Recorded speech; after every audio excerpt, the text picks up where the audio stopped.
항상 배움에 목말라 있고 또 지식의 정수를 빠르게 흡수하고 싶어 하시는 지금 이 방송을 듣고 계신 바로 당신을 위한 시간입니다. 오늘 이야기 좀 재밌게 시작해 볼게요. 1996년에 말이죠. 마케팅 예선이 정말 단 한 푼도 없는 한 남자가 미국의 평범한 거실에 앉아서 이메일을 몇 통 보냅니다. 이메일이요? 90년대예요? 네, 맞아요. 그런데 단 일주일 만에 우리 돈으로 대략 5천만 원의 수익을 창출하거든요. 와, 일주일 만에 5천만 원을요? 네. 요즘 수많은 스타트업들이 단 몇 번의 클릭 좀 받아보겠다고 막 구글이나 페이스북 광고에 수천만 원을 쏟아붓고도 적자를 내는 현실이잖아요. 이거랑 비교해 보면 솔직히 이 상황은 뭔가 앞뒤가 좀 안 맞지 않습니까? 그렇죠. 1990년대에 거실에서 어떻게 그런 폭발적인 수익이 났는지 진짜 신기하네요. 그래서 이 90년대 남자가 도대체 오늘날의 그 똑똑한 엘리트 마케터들이 까맣게 잊고 있는 무언가를 알고 있었던 게 아닐까? 오늘 우리가 해체하고 재조립할 심층 탐구의 핵심이 바로 여기에 있습니다. 네, 우리가 흔히 막 실리콘밸리의 천재적인 전략이라고 착각하는 수많은 현대 마케팅 기법들이 있잖아요. 그 원류를 쭉 따라가다 보면 결국 방금 말씀하신 바로 그 거실에 닿게 되거든요. 아, 모든 것의 시작점이 거긴가 보네요. 맞습니다. 오늘 우리가 다루게 될 제프워커의 PLF, 즉 제품 출시 공식은요, 단순히 물건을 파는 기술이 아니에요. 사람의 심리를 도대체 어떻게 구조화해야 폭발적인 수요가 만들어지는가, 거기에 대한 가장 원초적인 해답이라고 할 수 있습니다. 네, 그래서 오늘 이 분석을 위해서 우리가 아주 생생한 자료들을 파헤쳐 봤습니다. 제프 워커의 저서인 스타트업 설계자를 철저하게 분해한 어느 독서 모임의 치열한 토론 녹음본, 그리고 그들이 이 개념을 현실에 어떻게 적용할지 기획한 발표 슬라이드들입니다. 자료들이 아주 구체적이고 실전적이더라고요. 네, 맞아요. 그래서 이번 심층 탐구의 미션은 분명합니다. 지금 이 방송을 듣고 계신 당신이 어떤 지식 컨텐츠를 기획하든 아니면 아주 작은 동네 오프라인 모임을 운영하든 상관없어요. 단 한 번 팔고 마는 장사가 아니라 영속하는 비즈니스 제국을 건설하는 뼈대. 이걸 완벽히 당신의 것으로 만들어 드리는 겁니다. 아주 기대가 되네요. 자, 그럼 이 부분을 하나씩 풀어볼까요? 1990년대 거실로 먼저 돌아가 보겠습니다. 이 엄청난 마케팅 공식의 창시자가 사실은 전업주부 아빠였다면서요? 네, 맞습니다. 이게 참 극적인 배경인데요. 당시 1990년대 미국 사회에서 남성이 무려 7년 동안 전업주부로 아이를 키운다는 건 사실 엄청난 편견을 견뎌야 하는 일이었습니다. 제프 워커는 그런 상황에서 완전히 고립되어 있었죠. 아, 90년대면 진짜 시선이 안 좋았겠네요. 그렇죠. 그러던 어느 날 밤 10시가 넘어서 퇴근한 아내가 갑자기 거실에서 왈칵 울음을 터뜨린 겁니다. 헉, 왜요? 아침 일찍 나가서 밤늦게까지 일하느라 맨날 아이의 잠든 얼굴밖에 못 보는 현실에 완전히 무너져 내린 거죠. 그 아내의 눈물을 본 순간 그는 어떻게든 집에서 돈을 벌어야겠다. 이렇게 아주 절박한 결심을 하게 됩니다. 아, 그 절박함이 무기가 된 거군요. 근데 뭐 특별한 자본이나 기술이 있었던 것도 아닐 텐데 어떻게 일주일 만에 5천만 원이라는 수익을 낸 건가요? 그에게 유일하게 있었던 건 딱 하나였습니다. 평소에 그냥 취미 삼아서 사람들에게 무료로 보내주던 주식시장 분석 자료 이메일 리스트, 그게 전부였어요. 아, 이미 무료로 보내주고 있던 이메일이 있었군요. 네, 그는 이 무료 정보를 유료 구독 모듈로 전환하는 이메일을 보냈고요. 그 결과가 바로 일주일 만에 5천만 원의 수익으로 돌아온 겁니다. 거창한 플랫폼이나 뭐 화려한 디자인도 없는 진짜 텍스트 이메일 몇 통이 만들어낸 기적이었죠. 와, 텍스트 이메일 몇 통으로요? 네, 이것이 훗날 온라인 마케팅의 판도를 완전히 바꾼 PLF의 시작점이 됩니다. 여기서 흥미로운 점은요, 제프 워커의 방식이 기존의 희망 마케팅과 어떻게 다른지 분석해보는 겁니다. 잠깐만요, 희망 마케팅이요? 그게 뭔가요? 아니, 그냥 무료로 주던 걸 돈 내라고 이메일 한 통 보냈다고 사람들이 바로 지갑을 열었다. 이건 약간 결과론적 해석 아닌가 싶기도 하거든요.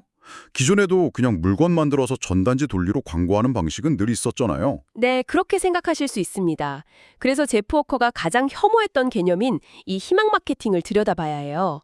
대부분의 창작자나 사업가들은 아이디어가 떠오르면 일단 골방에 틀어박혀서 자기 에너지랑 자본을 몽땅 갈아 넣습니다. 그리고 제품을 딱 완성하죠. 그렇죠. 일단 물건을 잘 만드는 게 먼저라고들 하니까요. 그러고 나서 세상에 내놓은 뒤에 그냥 불특정 다수에게 들이미는 거예요. 속으로는 제발 누군가 내 진심을 알아주고 사주겠지 이렇게 막연하게 희망하면서요. 아, 누군가는 사주겠지 희망한다. 그래서 희망 마케팅이군요. 단어가 진짜 뼈를 때리네요. 비유하자면 약간 눈을 꽉 감고 허공에다가 무작정 화살을 쏘아대는 거랑 똑같잖아요. 아주 정확한 비유입니다. 팔이 빠져라 화살을 날리는데 그게 관역에 맞을지 그냥 허공을 가릴지는 순전히 운에 맡기는 거죠. 처음 며칠이야 의욕이 넘치겠지만 결국 화살통은 다 비어버리고 에너지만 방전돼서 지치겠네요. 맞습니다. 그 방전의 굴레를 완벽하게 끊어낸 게 바로 제품 출시 공식 PLF입니다. 이 방식은 화살을 쏘기 전에요. 관역을 먼저 정확한 위치에 딱 세워둡니다. 관역을 먼저 세운다고요? 네. 그리고 화살이 날아갈 궤도를 미리 치밀하게 계산해서 구조화하는 거죠. 허공에 수백 발을 쏘는 대신에 이미 정교하게 짜인 시스템 안에서 단 하나의 화살을 던져서 정확히 명중시키는 시스템입니다. 아예 예측 가능한 게임으로 룰 자체를 바꿔버리는 거군요. 구조를 짠다는 건 알겠는데 그럼 눈을 뜨고 화살을 쏘려면 내가 맞춰야 할 그 관역이 어디 있는지부터 찾아야 하잖아요. 이 제프워커는 관역을 어떻게 모은 겁니까? 비즈니스의 심장이라고 불리는 핵심 자산의 개념으로 넘어가 볼까요? 비즈니스에서 유일하고 궁극적인 자산은 단 하나, 바로 이메일 리스트입니다. 이메일 리스트요? 네, 제프워커는 이 리스트를 모으는 걸 모든 비즈니스의 가장 첫 번째 단추로 삼았습니다. 여기서 제가 질문 하나 던지겠습니다. 이메일 리스트라는 건 솔직히 너무 1990년대식 접근 아닌가요? 요즘 당신이나 저나 홍보성 이메일 오면 열어보지도 않고 바로 스팸함으로 넘겨버리잖아요. 그렇죠. 요즘 이메일 잘 안 열어보죠. 네, 아무리 그 당시에는 혁명적이었다고 쳐도 지금은 푸시 알림 하나에도 막 피로감을 느끼는 시대인데 이메일 주소를 모으는 게 대체 무슨 의미가 있을까요? 도구의 표면적인 형태에만 집중하면 가장 중요한 본질을 놓치게 됩니다. 현대에는 그 이메일 리스트가 전화번호나 SNS 아이디, 카카오톡 채널 구독자, 혹은 폐쇄형 커뮤니티 회원 등으로 형태만 바뀐 거예요. 연락처라는 본질은 그대로라는 거군요. 맞습니다. 핵심은 거대 플랫폼의 알고리즘 지배를 받지 않는다는 데 있습니다.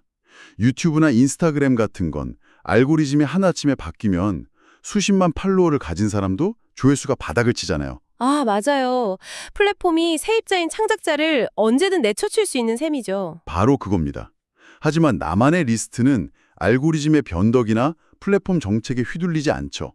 내가 원할 때 언제든 내 고객의 주머니 속에 있는 스마트폰으로 직접 메시지를 꽂아 넣을 수 있는 완벽히 통제 가능한 자산인 겁니다. 와, 남의 땅에 지은 집이 아니라 온전히 내 소유의 땅을 확보하라는 뜻이군요. 그렇다면 그 연락처를 구체적으로 어떻게 모을 것인가가 관건인데 우리가 분석한 슬라이드 자료를 보면 이걸 아주 직관적으로 표현한 도구들이 나옵니다. 스퀴즈 페이지랑 리드 마그넷이라는 용어가 나오더라고요. 네, 스퀴즈 페이지는 이름 그대로 고객의 정보를 쥐어 짜내는 페이지입니다. 웹페이지에 들어가면 오직 단일 목적, 즉 연락처를 입력받는 것 외에는 어떤 다른 링크나 방해 요소도 없는 곳이죠. 근데 사람들이 바보도 아니고 아무 이유 없이 소중한 연락처를 내어주진 않을 거 아니에요. 그래서 등장하는 게 리드 마그넷, 즉 잠재 고객을 끌어당기는 자석입니다. 고객의 정보를 쥐어짜는 동시에 거부할 수 없는 혜택을 자석처럼 딱 제공하는 원리죠. 이 뉴스레터 구독하세요 이게 아니라 10시간짜리 실무 트레이닝 영상 무료 제공. 아니면 어도비 일러스트레이터 패턴 디자인 스케치 요약집 다운로드? 이렇게 아주 구체적인 가치를 제안하더라고요. 여기서 진짜 중요한 포인트가 있습니다. 이 자석을 통해서 들어온 사람들은 그냥 지나가는 불특정 다수가 아니라는 거예요. 내 아이템에 이미 뚜렷한 관심이 있는 잠재 고객 리스트가 된다는 점입니다. 이미 필터링이 한번 된 거네요. 네. 이들은 가치를 먼저 제공받았기 때문에 마음의 장벽이 엄청 낮아진 상태죠.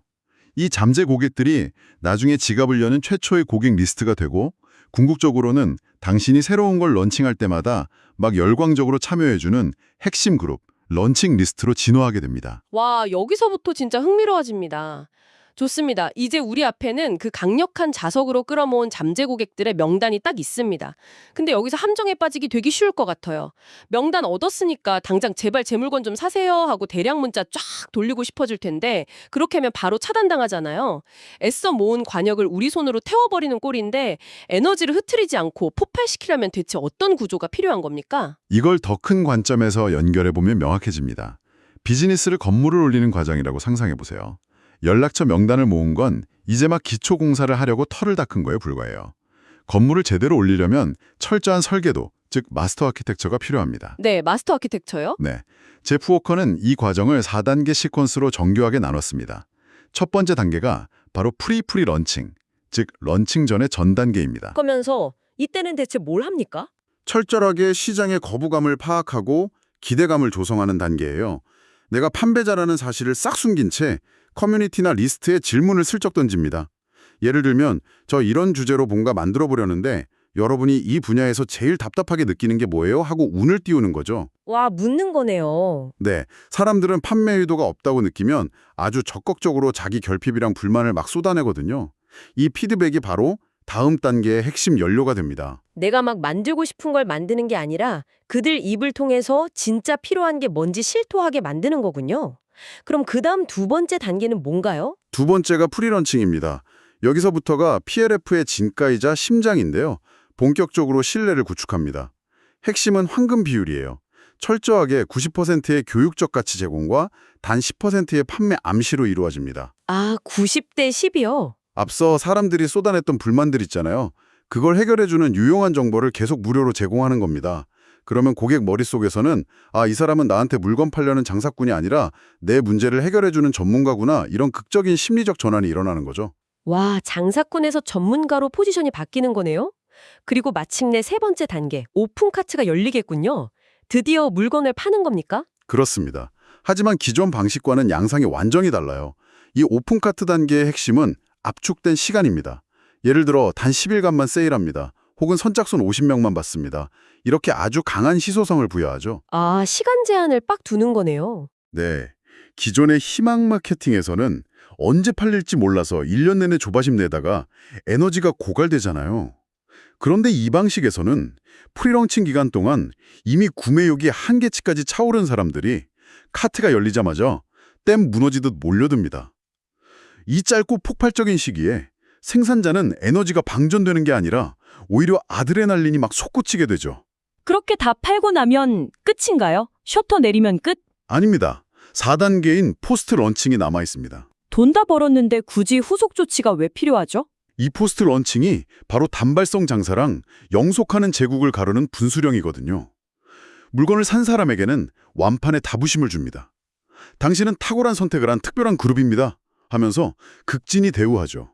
못 산 사람한테는요? 망설이다 못 산 사람에게는 철저하게 카트 문을 닫아버립니다. 이번엔 아쉽게 놓치셨네요.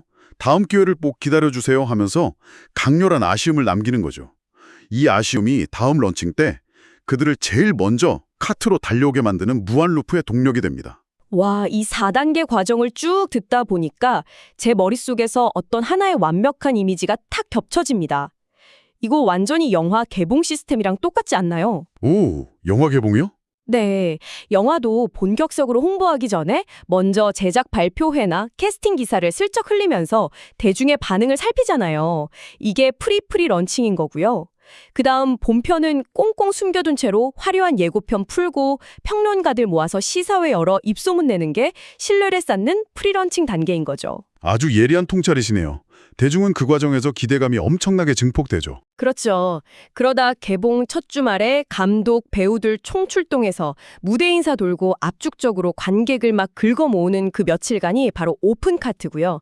마지막으로 극장에서 영화 내려간 뒤에 평론 쏟아지고 OTT로 넘어가면 사람들이 극장 가서 큰 화면으로 볼 걸 하고 땅을 치는 게 바로 포스트 런칭의 아쉬움인 겁니다. 와, 완벽한 비유네요. 이 구조가 모든 산업에 통용될 만큼 인간의 보편적인 심리를 꿰뚫고 있다는 아주 확실한 증거입니다. 그런데요, 여기서 제프 워커가 고안해낸 이 시퀀스를 극대화하는 마법 같은 도구가 하나 더 있습니다. 그게 뭡니까? 바로 사이드웨이 세일즈 레터입니다. 그 슬라이드 자료 보니까 아주 재밌는 그림 하나 있더라고요. 끝도 없이 마우스 스크롤 내려야 하는 엄청 긴 세로형 세일즈 페이지를 가로로 확 눕혀가지고 여러 토막으로 잘라놓은 그림이었어요. 이게 대체 어떤 심리적 효과를 노린 건가요? 기존 판매자들은 제품 스펙부터 후기, 가격 정보까지 그 방대한 양을 한 페이지에 빽빽하게 눌러 담아서 고객 얼굴에 그냥 냅다 집어 던졌거든요. 저도 그런 페이지 보면 압도당해서 그냥 창 닫아버리거든요. 맞아요. 그래서 이 사이드웨이 세일즈 레터는 그 거대한 정보의 덩어리를 쪼개서 가로 시간축으로 눕히는 겁니다. 한 5일에서 12일에 걸쳐서 철저하게 시간차를 두고 하나씩 이메일이나 메시지로 던져주는 방식이죠. 와, 이거 진짜 교묘하네요. 한 번에 다 보여주면 그냥 지루한 설명서인데 이걸 토막내서 시간차로 주면 무슨 한 편의 넷플릭스 드라마 시리즈가 되는 거잖아요? 어제 던진 질문에 충격적인 해답, 내일 공개합니다. 이런 식으로 밀당을 하니까 다음 화를 목 빠지게 기다리게 만드는 도파민 루프가 생기네요. 정보의 홍수 속에서 고객의 주의력을 일정 기간 동안 완벽하게 독점하는 겁니다. 네, 진짜 구조랑 도구는 치밀하고 완벽합니다. 그런데요, 엔진 설계도가 아무리 기가 막혀도 그 안에 불을 붙일 연료가 없으면 차는 안 굴러가잖아요. 비즈니스에서 연료라는 건 결국 사람 마음을 움직이는 감정이고요. 솔직히 우리 이성적으로 쇼핑한다고 믿고 싶지만 까놓고 보면 감정으로 냅다 질러놓고 나중에 논리로 합리화하는 거 아닙니까? 인간 본성에 대한 정확한 지적이십니다. 사람들은 논리가 아니라 감정으로 구매하죠. 그래서 슬라이드 자료를 보면 논리라는 방패를 우회해서 곧바로 감정의 뇌를 타격하는 9가지 멘탈 트리거, 즉 심리적 방화쇠를 소개하고 있습니다. 9가지 심리적 엔진, 어떤 것들이 있죠? 권위, 상호성, 희소성, 사회적 증거, 커뮤니티, 기대감, 호감, 이벤트화, 일관성 이렇게 9가지입니다. 이 9가지 트리거만 쫙 들으면 약간 대학교 심리학 교재 목차처럼 딱딱하게 들리거든요. 근데 자료에 담긴 독서 모임 토론다들의 실제 적용 사례를 보니까 이게 현실에서 얼마나 무섭게 작동하는지 확 와닿더라고요. 몇 가지만 파헤쳐 볼까요?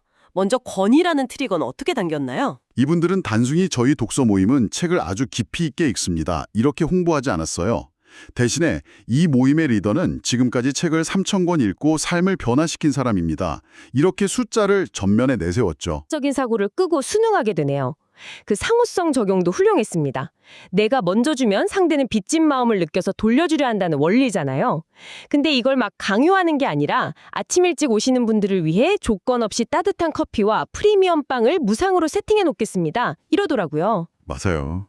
거창한 외문물이 아니라 작고 섬세한 배려로 심리적인 부채감을 은근슬쩍 얹어주는 거죠.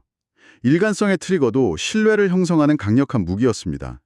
비가 오나 눈이 오나 명절 연휴에도 일요일 아침 7시 반이라는 약속을 수년째 어기지 않았다는 걸 강조하더라고요. 예측 불가능한 세상에서 이런 일관성은 깊은 안정감을 주거든요. 네. 그런데 이 자료 보면서 제가 제일 소름 돋았던 가장 강력한 트리거는 바로 커뮤니티였습니다. 그 세스 고든이 말한 트라이브, 즉 부족이라는 개념을 비중 있게 다루잖아요. 거대한 대중을 다 만족시키려는 게 아니라 나와 가치관이 완벽히 일치하는 소규모 찐 팬들을 모아서 배타적인 연대감을 형성한다. 왜 인간은 이런 부족에 열광하는 겁니까? 그건 진화 심리학적 관점에서 보면 명확해집니다. 원시 시대의 부족에서 쫓겨난다는 건 곧 죽음을 의미했거든요. 우리 뇌 깊은 곳에는 생존을 위해 나와 비슷한 무리에 속하려는 본능이 각인되어 있습니다. PLF는 이 생존 본능을 자극해서 고객을 단순 구매자가 아니라 같은 신념을 공유하는 재국민으로 결속시키는 겁니다. 아, 재국민으로 묶어버리는군요. 그래서 이 모든 게 대체 무슨 의미냐? 결국 당신의 삶과 비즈니스에 이걸 당장 어떻게 복사해서 붙여넣기 할 수 있을까? 이게 핵심이잖아요. 슬라이드 자료 마지막에 이 독서 모임이 4주차로 나눈 전략 템플릿이 있던데 이거 시뮬레이션 한번 해보죠. 좋습니다. 1주차는 프리프리 런칭, 즉 문제 공감의 시기입니다. 전단지 돌리며 오라고 구걸하는 게 아니라 묻는 거예요.